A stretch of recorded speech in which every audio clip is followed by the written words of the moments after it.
Today, telecommunication is widespread and devices that assist the progress are common in many parts of the world. There is also a vast array of networks that connect these devices, including computer, telephone and cable networks. Computer communication across the internet, such as email and instant messaging, is just one of many examples of telecommunication.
Food is one of the most important things you'll ever buy.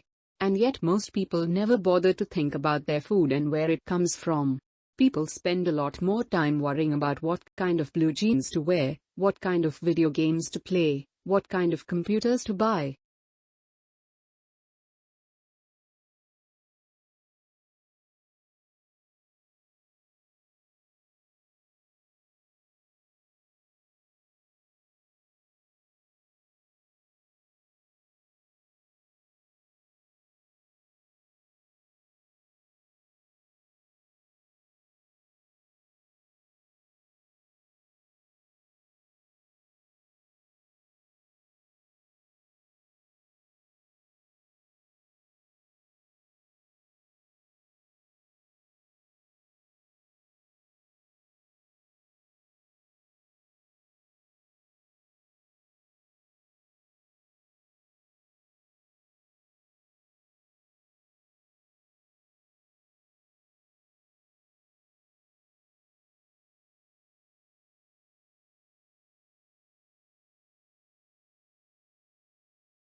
We all know about bacteria, viruses, and microscopic protozoa.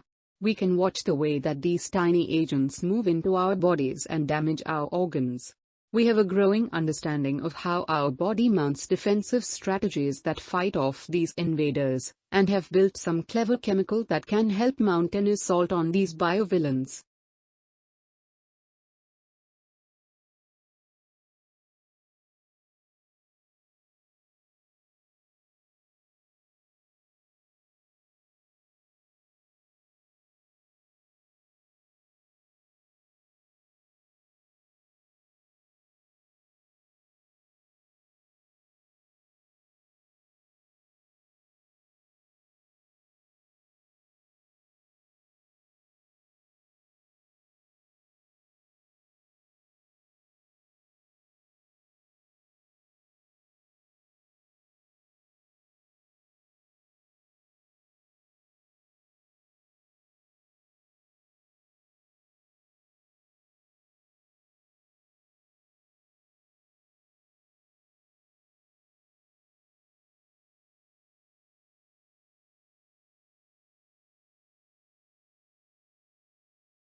Conservation scientists have long tried to map how much of the planet remains undegraded by human activity. Previous estimates using satellite imagery or raw demographic data found anywhere from 20 to 40% of the globe was free from obvious human incursions, such as roads, light pollution, or the gaping scars of deforestation. But an intact forest canopy can hide an emptied-out ecosystem below.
How quickly this occurs depends on the dynamics of fertility, mortality, and overseas migration.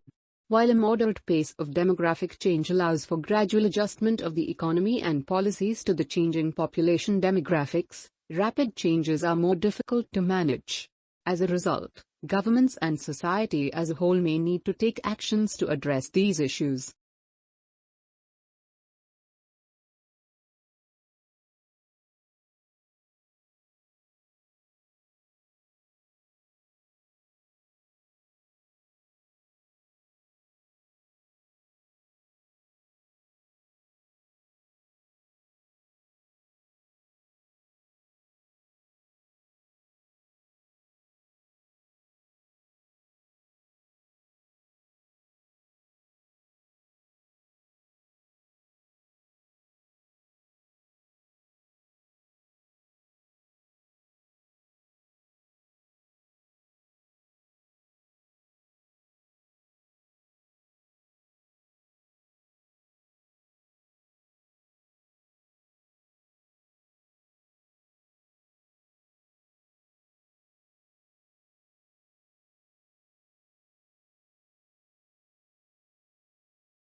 Biology is the natural science that studies life and living organisms, including their physical structure, chemical processes, physiological mechanisms, and evolution.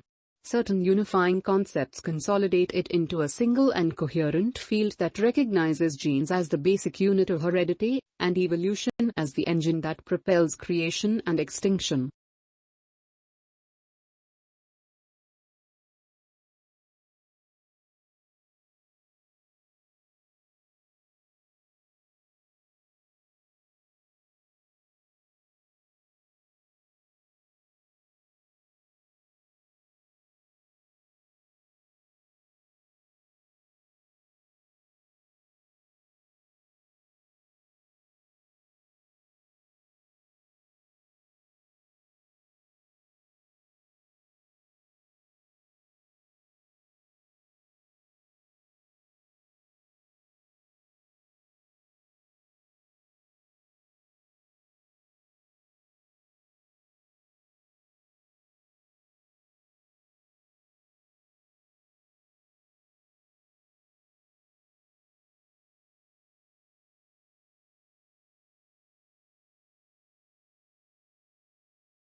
Charlie Chaplin and his brother Sidney were placed in an orphanage at a very early age. Becoming a vaudeville performer, he joined Fred Karno's company in 1906. He made his film debut in Making a Living and introduced the famous seedy and soft-hearted gentleman tramp routine, which became his hallmark. Numerous films for various studios brought him world fame, all based on his mastery of pathos and slapstick acrobatics.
English colonies emerged along the eastern seaboard for a variety of reasons.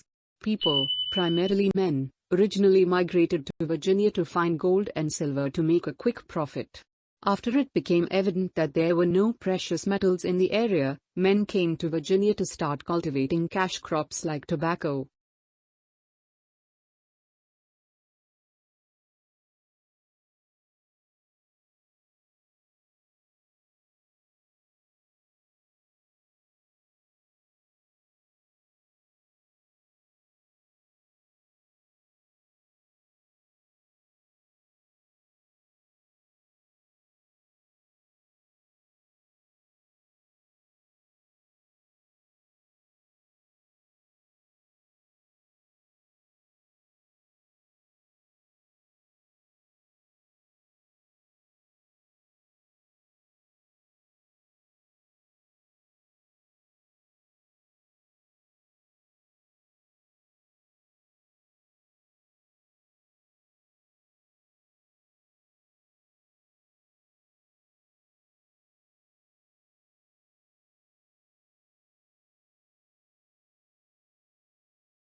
Aquaculture, also known as aquafarming, is the farming of aquatic organisms such as fish, crustaceans, mollusks and aquatic plants. Aquaculture involves cultivating freshwater and saltwater populations under controlled conditions.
History is selective. What history books tell us about the past is not everything that happened, but what historians have selected. They cannot put in everything, choices have to be made. Choices must similarly be made about which aspects of the past should be formally taught to the next generation in the shape of school history lessons.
Along with customary classes on subjects such as finance, accounting, and marketing, today's MBA students are enrolling on courses for environmental policy and stewardship. Indeed, more than half of business schools require a course in environmental sustainability or corporate social responsibility, according to a survey of 91 U.S. business schools published in October 2005.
But on May 3rd, a couple of weeks later, Lincoln issued an executive order calling for 43,000 three-year volunteers for the Army, and also increasing the size of the regular Army and Navy by 40,000 men. Both of these actions were in apparent violation of the Constitution.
If countries can specialize in certain goods, they can benefit from economies of scale and lower average cost. This is especially true in the industry with high fixed costs or that require a high level of investment. The benefits of the economy of scale will ultimately lead to lower prices for consumers and greater efficiency for exporting firms.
In spite of the spectacularly high quality of life for the vast majority of the people who live in the European Union, its inhabitants seem obsessed by the region's relative decline in the world.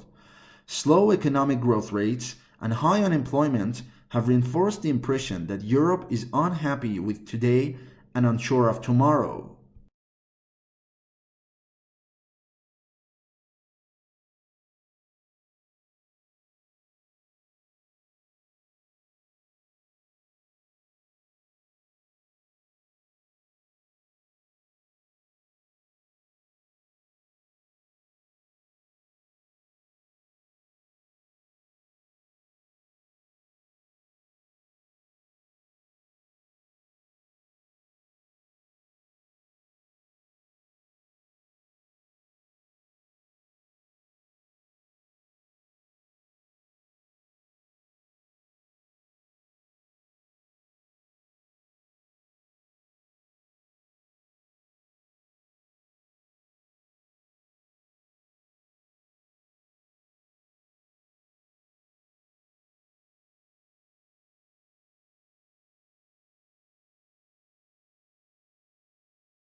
The latest scientific evidence on the nature and strength of the links between diet and chronic diseases is examined and discussed in detail in the following sections of this report.